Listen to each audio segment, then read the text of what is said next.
I would like to begin this video with an admission. I have for many years suffered with taphephobia. It's not acute, it's not debilitating, it doesn't keep me awake at night, and I've long since learnt to live with it, albeit I pray to all the gods there are that I don't die with it. But every so often as I comb through the pages of the 19th century newspapers, I encounter a story that causes a flare-up of the condition, and the clammy hands, palpitations of the heart, and the gritting of teeth begin anew. Taphephobia, you see, is the fear of being buried alive, and I here and now admit that the thought of such a fate fills me with dread. Indeed, hardly a day goes by when I do not give thanks that I was born into an age when the pronouncement of death is, more or less, based around the certainty of scientific investigation, as opposed to the on-the-spot observations and untrained eyes of family members and friends. And if you've ever met my family and friends, you'd instantly understand the utter terror such a prospect instills in me. However, I'm in good company, historically speaking, since a large number of esteemed figures in days of yore shared my trepidation. Edgar Allan Poe, for example, evidently suffered from the phobia, and he described it perfectly in his short story, The Premature Burial, written in 1844. It may be asserted without hesitation that no event is so terribly well adapted to inspire the supremeness of bodily and mental distress as is burial before death. The unendurable oppression of the lungs, the stifling fumes from the damp earth, the clinging to the death garments, the rigid embrace of the narrow house, the blackness of the absolute night, the silence like a sea that overwhelms, the unseen but palpable presence of the conqueror worm. These things, with the thoughts of the air and grass above, with memory of dear friends who would fly to save us, if but informed of our fate, and with consciousness that of this fate they can never be informed, that our hopeless portion is that of the really dead. These considerations, I say, carry into the heart which still palpitates a degree of appalling and intolerable horror from which the most daring imagination must recoil. If you weren't a fellow sufferer with taphephobia before you heard that, I'm sure you are now, and I offer my profound apologies for any inconvenience or distress I may have caused. The author and playwright Wilkie Collins was similarly afflicted with the fear, and he went so far as to keep a note by his bedside specifying the precautions that were to be taken before it was assumed that he was dead. Hans Christian Andersen never went anywhere without a similar note in his pocket. Others adopted even more extreme measures to ensure that such a fate did not befall them. Prior to her death in 1876, social theorist and author Harriet Martineau left £10 to her doctor for him to see that her head was amputated before burial. Novelist and journalist Edmund Yates, who died in 1894, left instructions that, before he was buried, his jugular was to be severed to ensure that he was, in fact, dead. Actress Ava Cavendish, whose death occurred a year later, also stipulated severance of her jugular prior to her interment. Lady Isabel Burton, the widow of author, diplomat, explorer, soldier, orientalist and translator of the Kama Sutra, Sir Richard Burton, gave instructions that after her death, which took place in 1896, she was not to be laid to rest alongside her husband inside the elaborate tomb that she had designed for him following his death 6 years earlier, which was shaped like a Bedouin tent and which can still be seen in the churchyard of St. Mary Magdalene Roman Catholic Church in Mortlake. Her heart was to be pierced with a needle.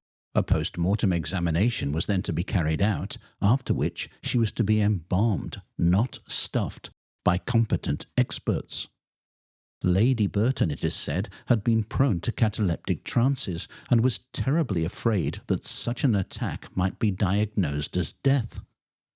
As an extra precaution, an iron ladder was attached to the rear wall of their tomb, which can still be climbed in order to peek in and keep a watchful eye on their coffins for any signs of life.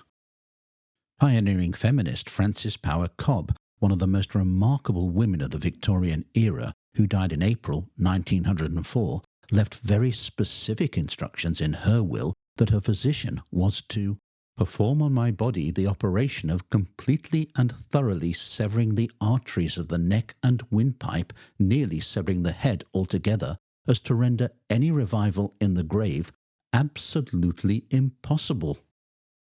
Frances Cobbe certainly had good reason to fear such a fate, since her great-grandmother had apparently come close to experiencing the horror of a premature burial when she was a young girl, only having been spared the terrible ordeal when she suddenly came round during her own funeral service.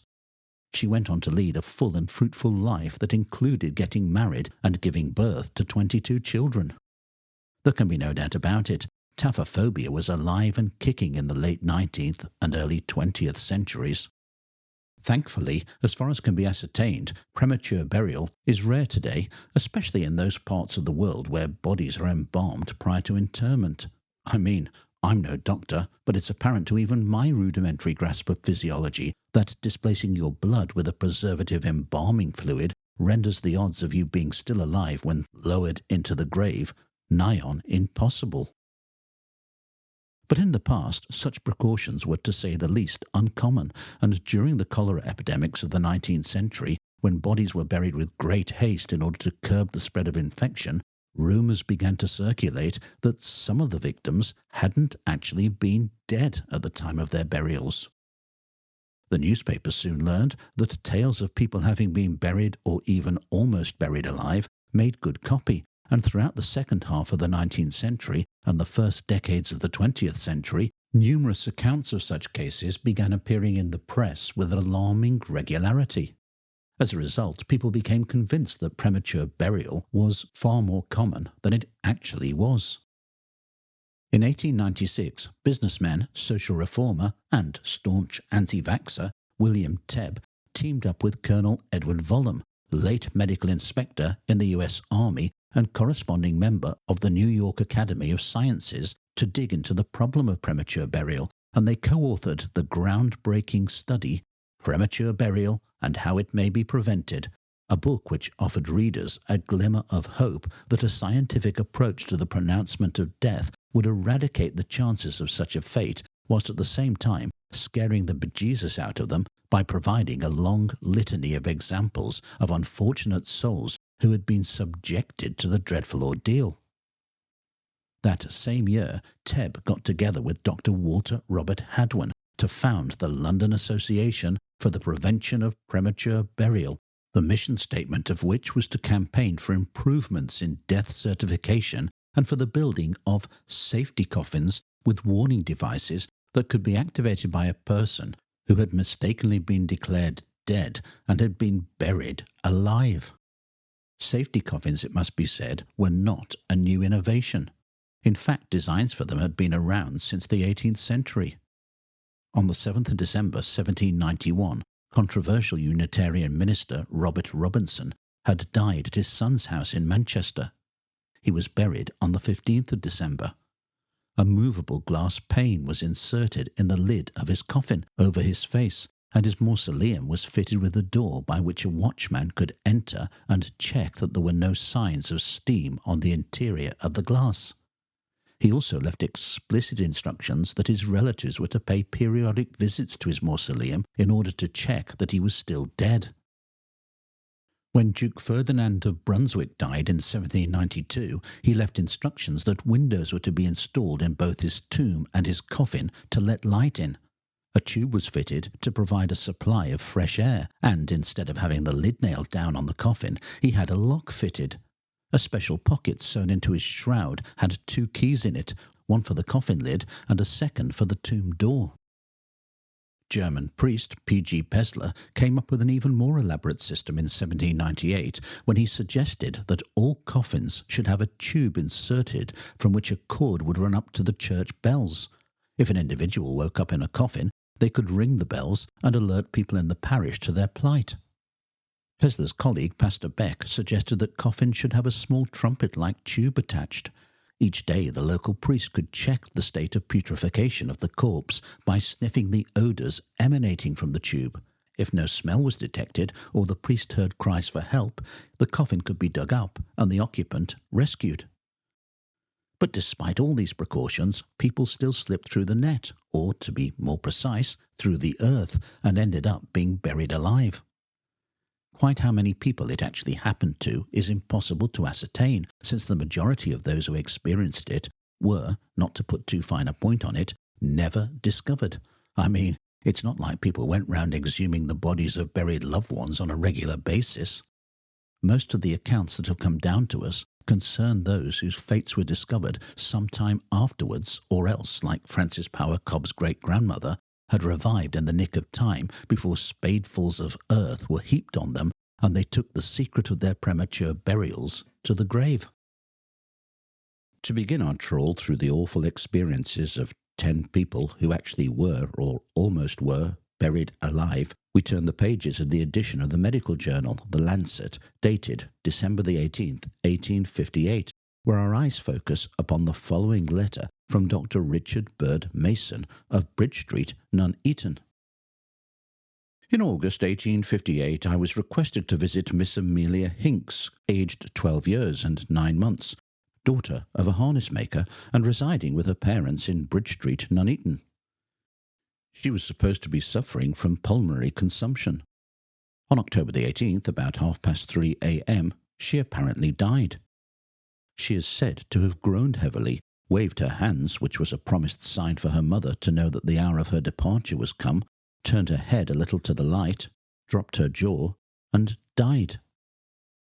In about half an hour after her supposed departure, she was washed and attired in clean linen. The jaw was tied by a white handkerchief, penny pieces laid over her eyes, her hands semi-clenched, placed by her side, and her feet tied together by a piece of tape.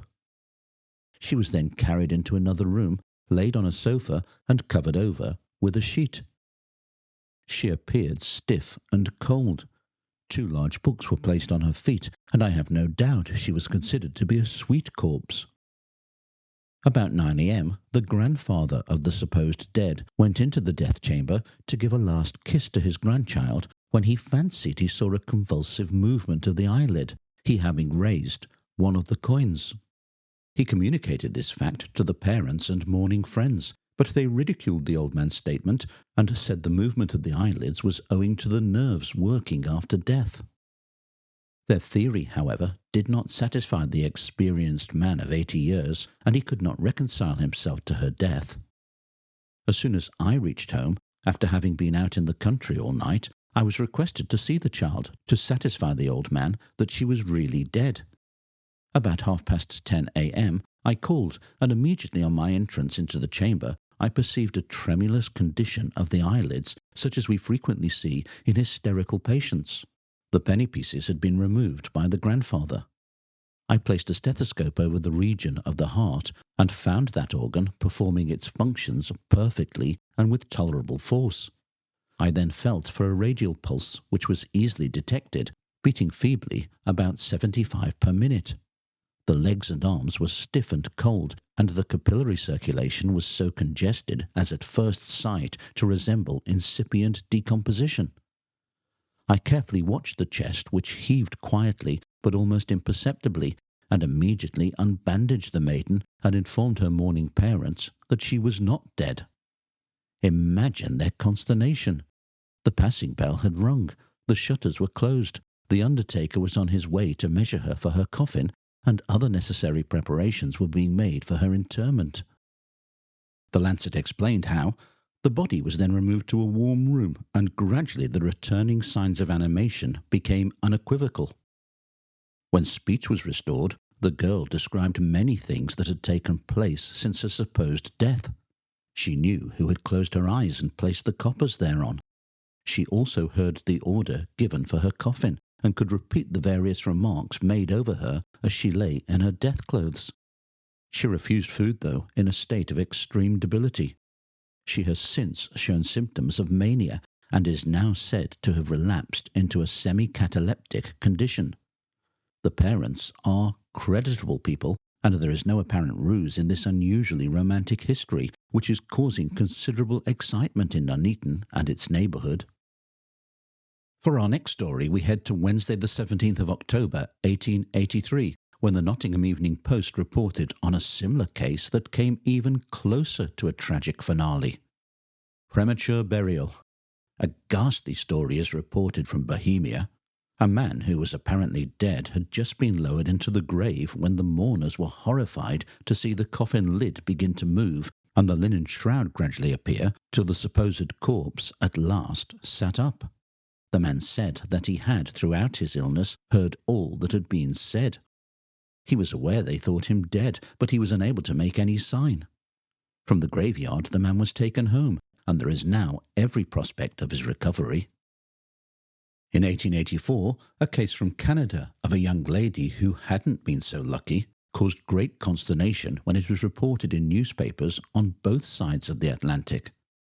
The Dundee Evening Telegraph covered the story in its edition of Thursday the 28th of February. Young woman buried alive. A sensation has been created at Dayton, Ontario, by the discovery of the fact that Miss Hockwalt, a young woman of high social connections who was supposed to have died suddenly on January the 10th, was buried alive. The circumstances of Miss Hockwalt's death were peculiar. It occurred the morning of the marriage of her brother to Miss Emma Schwind at Emmanuel's Church. Shortly before 6 o'clock, the young lady was dressing for the nuptials and had gone into the kitchen. A few moments afterwards, she was found sitting on a chair with her head leaning against the wall and apparently lifeless. Medical aid was summoned. Dr. Jewett, after examination, pronounced her dead.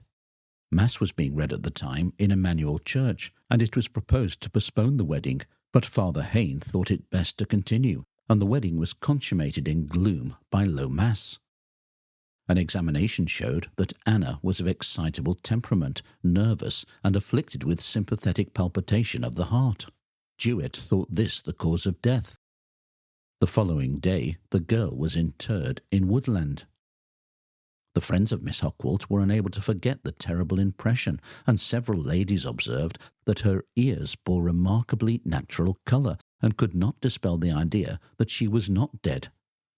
They conveyed their opinion to Anna's parents, and the thought preyed upon them so that the body was taken from the grave. It is stated that when the coffin was opened, it was discovered that the supposed inanimate body had turned upon its right side. The hair of the head had been torn out in handfuls, and the flesh of the fingernails had been bitten from the bones. The body was reinterred, and efforts were made to conceal the case, but there are those who state that they saw the body and know the truth of the facts narrated. Our next story takes us to Monday the 12th of March 1888, when the Magnet featured the following article. At Leeds, the coroner, Mr. Malcolm, held an inquiry upon the initiation of the Home Secretary with a view to ascertaining whether Arabella Elisabeth Tetley, the wife of a schoolmaster at Beckwithshaw near Harrogate, had died from natural causes, or had died after her interment on the 17th of February in Woodhouse Cemetery, Leeds. On that date, a gravedigger named Posey had given the alarm to other workpeople in the cemetery that he had heard a strange knocking and creaking while he was filling up the grave. This got rumoured about, and the other night a question was put in the House of Commons to the Home Secretary, Sir Henry Matthews, on the subject. The coroner had ordered the exhumation of the body of Mrs. Tetley and its removal to the mortuary in Leeds, where, in the presence of Mr. Scattergood, Dean of the Faculty of the Medical Department of the Yorkshire College, the coffin was opened. The gravedigger was the first witness called before the coroner and jury, and substantially all that he could be got to say was that he had heard noises such as in all his 24 years' experience he had never heard before. He did not know what noises they seemed to be, nor was he made afraid by them. It had been stated that at the time in question he reported that he had seen an upheaval of 2 or 3 feet deep of soil, which by that time had been filled in, but in reply to the coroner he denied that he had made such an assertion. He admitted that detectives had been to see him with reference to the matter, but he had never said that he had heard a distinct knocking in the coffin. The other men, he said, assured him that the noise he had heard was the giving way of some earth through the frost, with which he completed the filling up of the grave. Sykes Shepherd, a mason employed at the cemetery, said that the last witness reported to him he had heard unusual noises, but he told him it was only his superstition, and he went immediately himself to the grave and listened for a quarter of an hour and could hear nothing. Mr. Scattergood's evidence entirely set at rest any painful apprehensions as to the circumstances of the interment. He had found the body exactly in the position those who put it in the coffin were likely to have placed it in. It was absolutely undisturbed, and the shroud, flowers, wreaths, and hands were exactly as they ought to be. A verdict was returned of died from natural causes. The Daily Telegraph on January the 26th, 1889, reported on a narrow escape. A Rochester correspondent telegraphs that a woman named Girvin, living at Burham near Rochester, has just had a narrow escape of being buried alive. She fell into a kind of trance which was mistaken for death. The coffin was ordered and the usual preparations made for a funeral. But while a number of the relatives were gathered by the bedside bewailing their bereavement, the supposed corpse startled them by suddenly rising up in bed and asking what was the matter. The woman is making good progress towards convalescence. In its edition of Saturday the 20th of July, 1889, the Illustrated Police News published the following story. Nearly buried alive. A St. Leonard's correspondent tells an extraordinary story. He states that some time ago the wife of a well-known tradesman in St. Leonard's fell ill, and on Monday night the doctor gave his opinion that she could not live through the next day. On Tuesday morning at 10 o'clock, the doctor pronounced his patient dead, the nurse who was in attendance confirming the opinion. The intimation of death naturally created great distress among the friends of the woman, who was laid out in grave clothes, washed and prepared for burial, and, being a Roman Catholic, a crucifix was placed in her hand as she lay on her bier. When it was announced that the woman was dying, a priest was sent for, but he could not attend, as he was out of town at the time. About 9:45 on Tuesday night, the nurse entered the room without a light for the purpose of getting something which she knew where to find. While in the darkened chamber, she was startled to hear a slight cry proceeding from the bed where the body lay, and she rushed from the room in a terrible fright. The husband, hearing the scream of fright, rushed into the chamber with a light, and was astounded to find that his wife had raised herself up in the bed on her elbow. She faintly uttered the words, "Where am I?" and again relapsed into a heavy sleep. The opportunity was seized of changing the shroud for proper habiliments, and in about an hour and a half she woke again, perfectly conscious. Next morning she was told of what had occurred, but was quite ignorant of everything that had passed, thinking she had only had a long sleep. She is now doing well, and it is hoped that she will soon be restored to health and strength. The doctor describes the case as the most remarkable he has ever met with in his experience. Another lucky escape was reported by the Liverpool Echo in its edition of Thursday the 12th of December, 1889. Almost a case of premature burial. Extraordinary story. A Southampton correspondent telegraphs, an extraordinary affair is reported from Upham, Hants. The Reverend W. Wyke Bayliss, vicar, took part in a village concert last week, and afterwards, while giving a reading, fell forward and was pronounced to be dead. Canon Lee of Botley went yesterday to bury his friend, but on looking at the body expressed the opinion that he was not dead. The funeral was stopped, and it is stated that the physicians summoned found the reverend gentleman's heart beating. The Echo on January the 18th, 1895, published the headline, "Mistaken for Dead, a Woman's Awful Experience." The subsequent article read, "An extraordinary affair is reported from Heap Bridge, Haywood. Yesterday a woman was supposed to have died, and she was washed, laid out, and measured for her coffin, a piece of linen being placed over her mouth. 8 hours later, however, as 2 women were engaged in the room, the supposed corpse blew the linen away and raised herself up in bed. The 2 women were terribly frightened, and in their hasty retreat both tumbled downstairs and are now suffering from slight injuries as well as shock.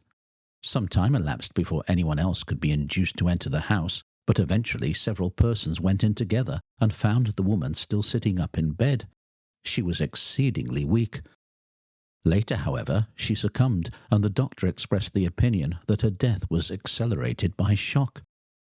During the night, the woman conversed with her son, who had carried her upstairs for dead, and told him of the awful sensation she felt whilst unable to speak during the washing and laying out of her body. Moving forward into the 20th century, the Western Mail on Friday the 26th of February 1909 reported on the annual meeting of the Association for the Prevention of Premature Burial, which had taken place the previous day. Mr. A.F. Jenkins said that just before leaving the United States, a case came before his knowledge in which a person was going to be cremated, and just as the body was placed in the crematorium, a terrible shriek ensued. But the machinery had put the coffin into motion, and the body was simply consumed in a few minutes.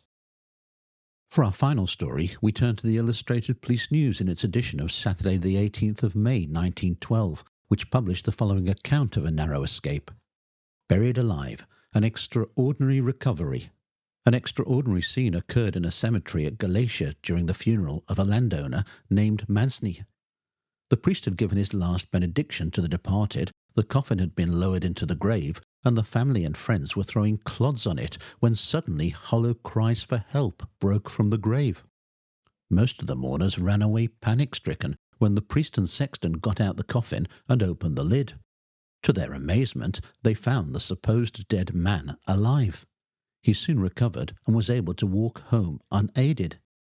He is now perfectly well. And so we close the lid on our roundup of premature burials. In conclusion, I would like to quote from an article that appeared in The Lancet on March the 17th, 1866, which, if Edgar Allan Poe and the combined horrors of the aforequoted articles are insufficient to bring on night sweats and terrors, should more than do the trick. Truly there is something about the very notion of such a fate calculated to make one shudder and to send a cold stream down one's spine. By such a catastrophe is not meant the sudden avalanche of earth, bricks, and stones upon the luckless miner or excavator, or the crushing suffocative death from tumbling ruins. No, it is the cool, determined treatment of a living being as if he were dead, the rolling him in his winding sheet, the screwing him down in his coffin, the weeping at his funeral, and the final lowering of him into the narrow grave and piling upon his dark and box-like dungeon loads of his mother earth. The last footfall departs from the solitary churchyard, leaving the entranced sleeper behind in his hideous shell, soon to awaken to consciousness and to a benumbed, half-suffocated existence for a few minutes, or else, more horrible still, there he lies beneath the ground, conscious of what has been and still is, until by some fearful, agonized struggle of the inner man at the weird phantasmagoria which has passed across his mental vision, he awakens to a bodily vivification, as desperate in its torment for a brief period as has been that of his physical activity. But it is soon past. There is scarcely room to turn over in the wooden chamber, and what can avail a few shrieks and struggles of a half-stifled, cramped-up man? Sweet dreams.